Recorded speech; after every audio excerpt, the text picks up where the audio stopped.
హిట్లర్లో అన్ని songs hit. So మీ favourite song ఏంటిది? నడక తెలిసిందన్న ఆయ్ అసలు రెండు పాటలే తమ్ముడు. ఆ రెండు పాటలు ఒక 10 పాటలతో సమానం. చిరంజీవి గారి ఎన్ని హిట్ సాంగ్స్ ఉన్నాయి, ఎలాంటి డ్యాన్సులు ఉన్నాయి, కానీ రెండు ఆలోచింపజేసినాయి అంత బాగా. అంటే పిక్చరైజేషన్ కూడా మా తమ్ముడు లారెన్స్ ఫస్ట్ సాంగ్ నాకే చేశాడు. అక్కంబక్కంలో గుమ్మచ్చి గుద్దుకుంది అయ్యా మీరు గూగుల్లో చూడండి, అదిరిపోద్ది అసలు ఎట చేసిండు నేను.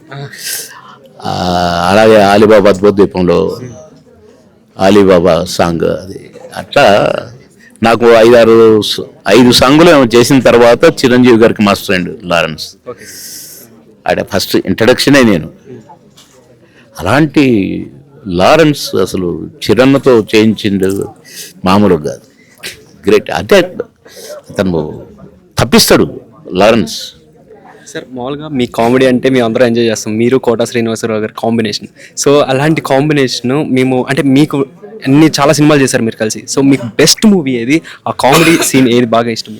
అన్ని సినిమాలు ఇట్టే తమ్ముడు. ఇప్పుడు మాయలోడు కాదంటానా, మామగారు కాదంటానా, బావబామరిది కాదంటానా, ఒకటికి ఒకటి అసలు చిన్నరాయుడు పెదరాయుడు అంటే ఒకదానికి ఒకటి సంబంధం ఉండదు. మళ్ళీ ఇప్పుడు మాయలోడులో ఉన్న అది కామెడీ క్యారెక్టరే, డాడీ అనుకోడు.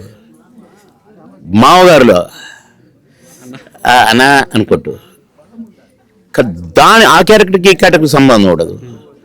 చిన్నరాయుడుల క్యారెక్టర్కి పెదరాయుడుల క్యారెక్టర్కి సంబంధం ఉండదు. అట్లా నా క్యారెక్టర్స్ అన్ని సినిమాలు లెక్కేస్తే కూడా ఆ క్యారెక్టర్ లాగానే చేసిండ్రో ఇది అనేది ఏ సినిమాలో ఉండదు. 1750 సినిమాలు. కానీ అంటే ఒక తెలుగు నటుడిగా నేను అన్ని భాషల్లో నటించిన భాగ్యం కలిగింది నాకు. తెలుగువాడు పోయి ఇతర భాషల్లో నటించడు. ఇతర భాషలలో తెలుగులో నటించారు, కానీ తెలుగువాడు ఇతర భాషల్లో నటించింది ఓన్లీ బాబు మోహన్. అక్కడ డిఫరెంట్ క్యారెక్టర్స్, ఆడ కూడా పాటలు, ఆడ కూడా డ్యాన్స్. అది నా అదృష్టం. Okay sir, thank you. Right తమ్ముడు, ఉంటాను.